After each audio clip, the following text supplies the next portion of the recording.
ইসরায়েলের প্রধানমন্ত্রী Benjamin Netanyahu ৬ সদস্যের যুদ্ধকালীন মন্ত্রিসভা ভেঙে দিয়েছেন।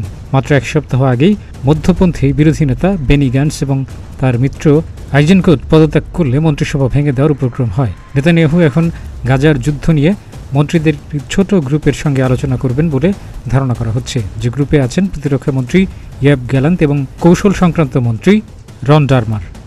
এই মন্ত্রীরা যুদ্ধকালীন মন্ত্রিসভায় ছিলেন।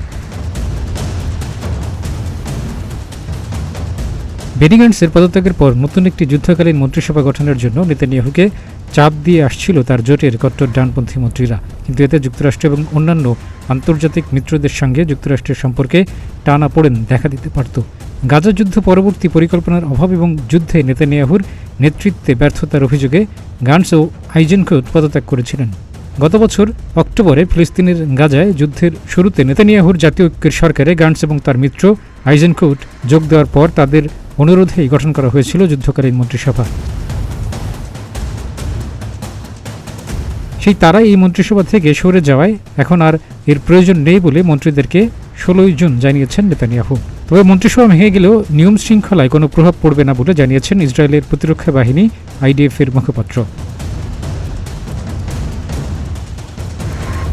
২০২৩ সালের ৭ অক্টোবর ইসরায়েলে হামলা করে ফিলিস্তিনের গাজার সশস্ত্র গোষ্ঠী হামাস। ওই হামলায় প্রায় ১২০০ ইসরায়েলি নিহত হয়। সে সময় অন্তত ২৫২ জন ইসরায়েলিকে অপহরণ করে গাজায় নিয়ে যায় হামাস। হামলার প্রতিবাদ এবং জিম্মিদের উদ্ধারে এরপর থেকে গাজায় অভিযান চালিয়ে যাচ্ছে ইসরায়েল। এখন পর্যন্ত গাজায় ইসরায়েলের অভিযানে ৩৭,০০০-এর বেশি ফিলিস্তিনি নিহত হয়েছে।